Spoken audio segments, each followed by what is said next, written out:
introduction, the fishing industry plays an important role in Malaysia's economic development. It has been recognized as a significant source of income because it encourages business and serves as healthy food in addition to earn foreign exchange. Fishery resource is a valuable supply of proteins, vitamins and micronutrients that cannot be found in large quantities. They account roughly for 17% of animal protein by many low-income people. For many people, fish is their primary source of food and income. It accounts for a worldwide agriculture commodity. Fish and marine products are most traded commodities in the world, with both demand and supply increasing significantly. Next, food safety issues, research and development, human resource development and information sharing were addressed under fishery integration. The objective is to improve regional integration through fisheries trade and investment. A well-implemented integration will improve cross-border transportation of fish products. In Malaysia, the fishing sector is a large subsector that contributes significantly to the national economy. It is a source of employment, foreign exchange and protein supply for the country's population, which contributes to national gross domestic product. For an example, fish accounts for 60 to 70% of protein intake with annual per capita consumption of 47.8 kg. While the fishing industry in Malaysia contributed 1.57% of GDP in 1997, and it employs more than 79,000 of fishermen and 20,000 fish. Contribution of fishery sectors to country's economy in Malaysia and fishing sector become the key source of animal protein for decades. It contributed 1.73% to the national economy, where $1,490,000 an estimated value of total fisheries landing. And fisheries has two major components, marine and aquaculture. Fisheries contributed food security, poverty reduction, which helped the world population growth. The food security highlights the necessity of numerous policy, economic and social initiatives to address the consumer demand, access, supply and nutrition. Poverty reduction focus on the importance of smallholders in the agriculture and the importance of upstream and downstream linkages as well as non-farmer activities within the global food production and distribution chain. Fish is important for all of these food security and poverty reduction topics. Nutrition supply with its sustainability, demand, access and the role of the small-scale worker. Importance of fisheries for economic development and food security, which derived by the resource issues and environmental sustainability. However, capture fisheries are sometimes described as species in the future potential as the food supply endangered. Marine material supply from the captured fisheries as a critical feed poses a problem to the industry. Fisheries beyond crisis occasionally bring up a food security concern, with ensuring that the fish are managed to maximize their monetary value while preserving charismatic species and habitats such like shark and coral reefs. Fisheries and aquaculture provide food and generates income for locals. Fish and seafoods among the most traded food commodities.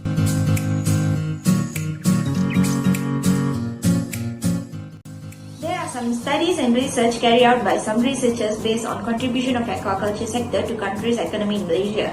According to Nagin Bekhevi in 2017, aquaculture has become increasingly important as the world's population and economy grow, increasing demand for fishing goods. Aquaculture also has a lot of potential as a source of economic diversification and will become more vital in the future, both to provide a sufficient food supply at cheap cost and as a source of economic and social advancement for a rural poor.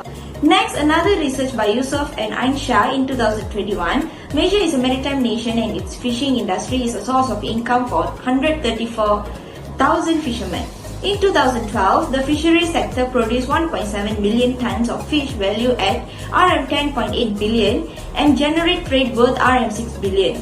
The landings from captured fisheries are expected to increase from 1.32 million tons in 2010 to 1.76 million tons in 2020 at an annual growth rate of 2.9%. In 2012, 65% of total catch was contributed by the coastal fisheries as compared to 35% from deep sea fishing. Landing from deep sea fishing is expected to rise from 381,000 tons in 2012 to 620,000 tons in 2020. Deep sea fishing has been identified for its potential to contribute to the increase in the country's fish production. Continue.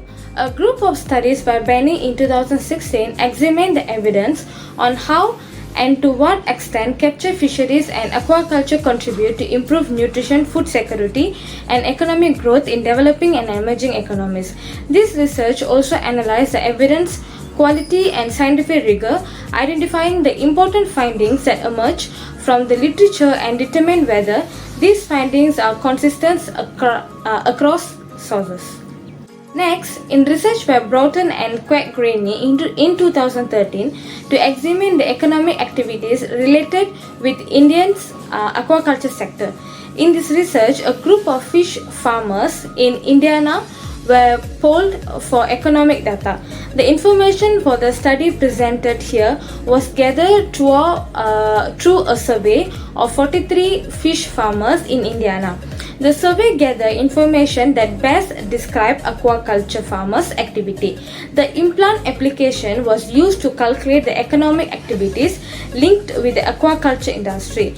The findings shows that the aquaculture sector and its supporting industry employs 280 people, with 169 of them working directly in this aquaculture sector.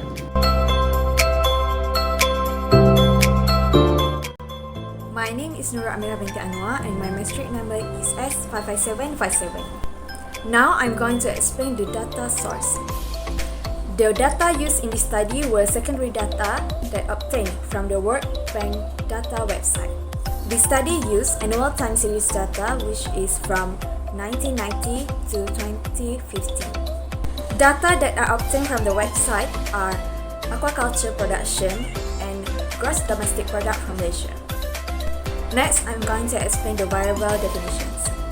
There are two variable definitions, which are gross domestic product and aquaculture production. Gross domestic product, or GDP, is a standard measure of the value added created through production of goods and services during a certain period.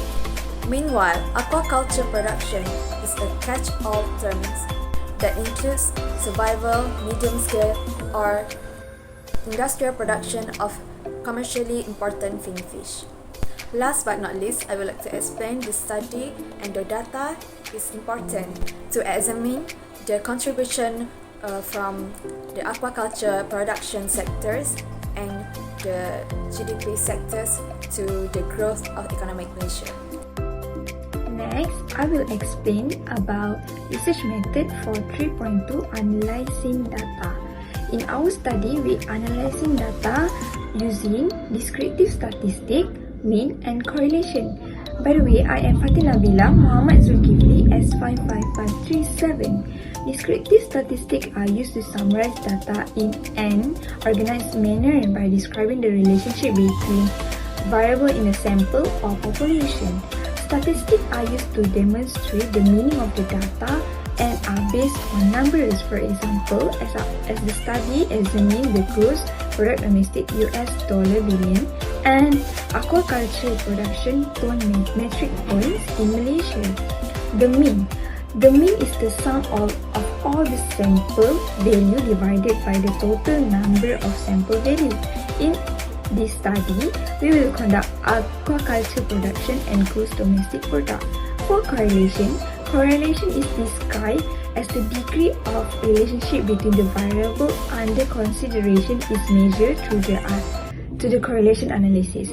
The strength of the relationship between the two variables is in question is whether the relationship is close, weak, or not strong, while the form of the relationship is whether the form of correlation is positive linear or negative linear. As in our study, we will use correlation as the degree of the relationship between gross domestic product and aquaculture production.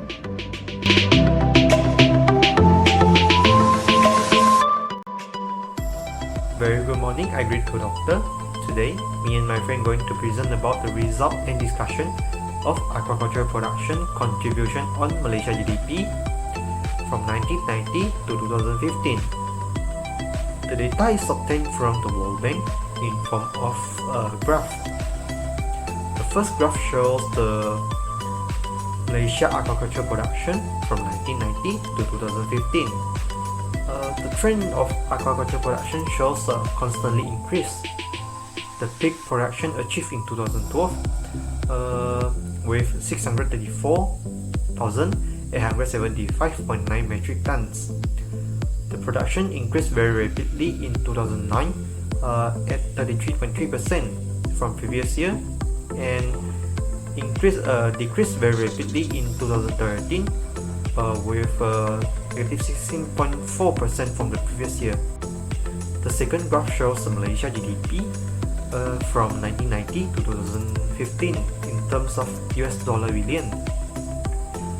It shows a fluctuated trend from 1990 to 2015. The peak GDP achieved in 2014 with 338 US dollar billion.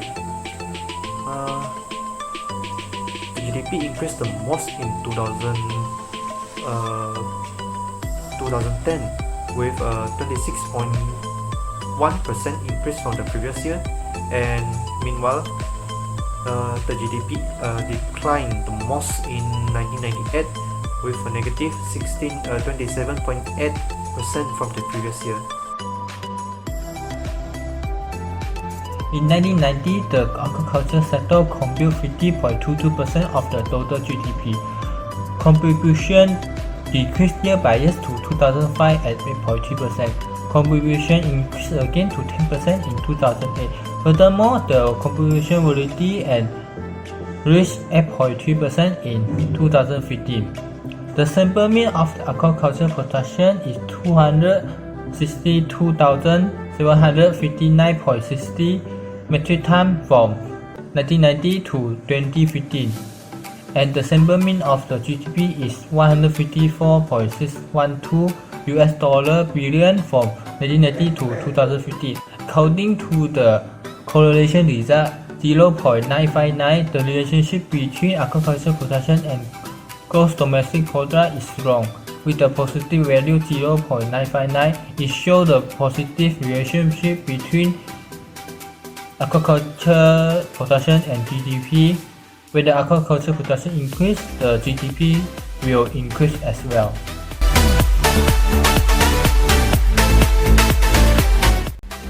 In conclusion, the aquaculture production will affect the gross domestic product, or called GDP, of a country, for example, our Malaysia country. As we know, fisheries have their own traditionally played an important role in people's food and nutritional security, particularly in rural areas. For decades, the fishing sector is a key source of animal protein for Malaysian population. Most of people like to consume fishes because it is rich with omega-3 fatty acids and vitamins such as D and B2. Plus, fish also contain a lot of calcium and minerals. Therefore, the demand of fishes from customers and aquaculture sectors are mostly increased year by year. For example, from the graphs in results and discussion above, they both are continuous increase until year 1995 in graph 1 and reach the aquaculture production at 132,745 metric tons. However, there also a decline happens after the upward. When the aquaculture productions are increased, it also will increasing the gross domestic product or GDP of Malaysia country. On the contrary, if the production is decreased, then the gross domestic product totally will decline. Both of them have a really strong relationship which they will affect each other. Based on the result above, the correlation value is 0.959, which more than significant level, which is 0.01 to tell with a positive value. Consequently, we believe that when aquaculture productions is increased, then the GDP also will increase as well.